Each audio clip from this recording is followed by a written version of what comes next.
response of, oh, well, they like football, they like sports, they like killing things with guns and camping. When I think of a man, I think of somebody like battling the wild. You get the sense from media that like it's like these big men who like can do whatever they want. He never told me what it was, he just showed me what it was by always taking care of us and putting us first. We're supposed to be these macho and or, you know, get what we want type guys, and that's not who I was and who I wanted to be.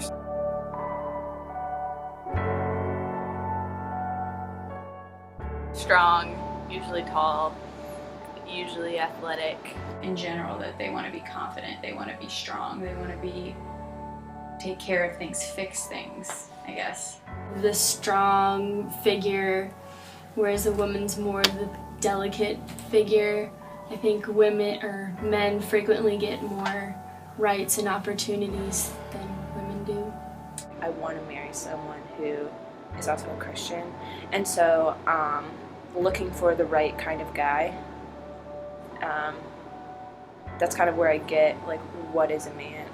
I think that no longer is just one type as we used to think about what a man was in the 1950s, 60s, which was men provided for family. They were the breadwinners, and now a man really could be anything. A man could be a woman could be a man.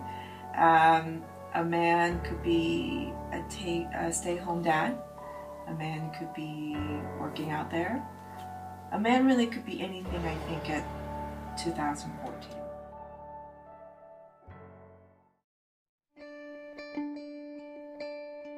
Probably a lot of it actually does come from movies and the media and things like that, because the men portrayed in movies a lot of times are really tall, they're really fit, so that's kind of where the strong athletic idea comes in. I think society tells guys that they need to be strong, that they need to be successful, that they need to look good, be strong, be confident. I think it's society, but society tells the role of a guy and society tells the role of a female. I mean, I want them to have traits like Jesus.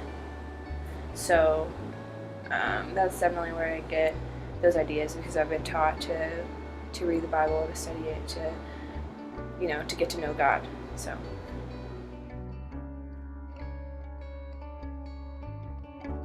When I was little, emotion wasn't really like a good thing to do. If you were a guy, you're supposed to not show emotion and be strong for women, and I think that's really dumb.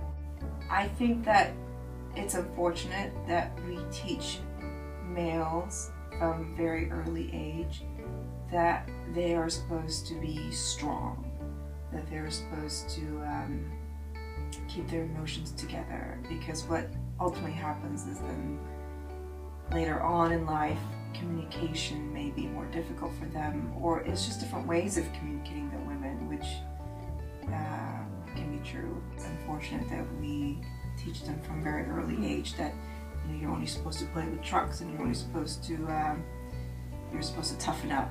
I would say it's almost a sign of weakness that you can't show emotions if like a guy refuses to cry or something like that, because they're trying to be something that isn't really human. It's human to cry and it's human to show emotions. I come from a family of strong men. My dad never cried. I might have seen him cry once. It's like over a death. My husband doesn't cry much. I don't know if I've ever seen him cry. Not very freely, as in just kind of keeping it to themselves until the right time.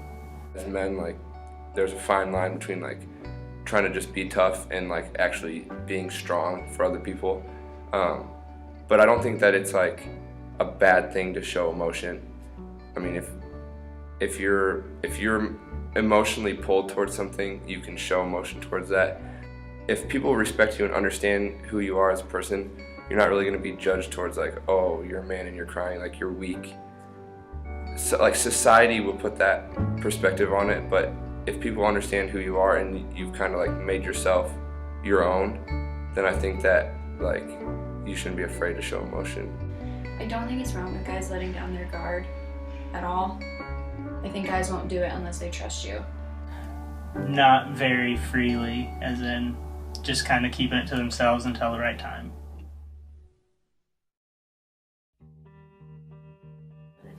Well, I have 3 dads because my real dad is gay. So my stepdad was the I like sports, I like to go camping. He was that, so he kind of modeled the masculinity that I don't really get into.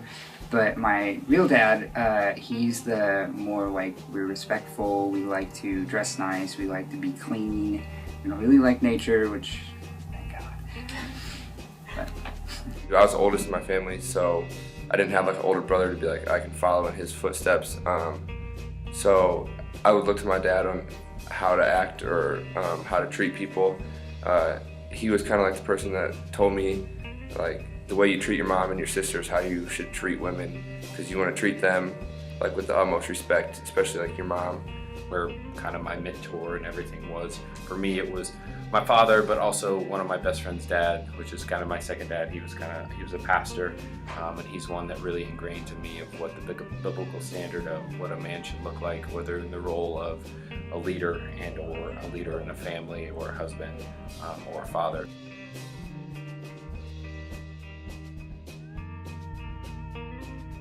I know as a college student, someone that was young in my faith when I was going through college, there's tons of pressures always to be different, be a different way, and kind of live the way you want. And I definitely was battling with those pressures when I was a college student. Slipped up a few times, and struggled with that, just because as men, like, we're supposed to be these macho and or, get what we want type guys, and that was the battle that I faced, but that's not who I was and who I wanted to be. One, being a firefighter, it's like a frat house for adults. So the things that I hear and the things they talk about, it's just like being in a locker room. So it's very difficult, the temptations, everything on that, and I have to guard my heart with that, with making sure I'm either out of those conversations or, ask the guys, can we talk about something else, which is definitely a battle to be a man and ask other guys to do that when the norm is to talk about that stuff. I've played on a lot of sports teams where teammates put a lot of pressure on you to do things that they feel, like whether it be initiation onto the team or other things. I've definitely felt pressures in that way. I don't think that I would feel pressure to that because growing up I was taught like a man is someone who respects women, who like honors God. More of like the godly man is kind of like how I was raised. So maybe I feel pressure from myself to live up to that and not kind of like give in to the status quo of society.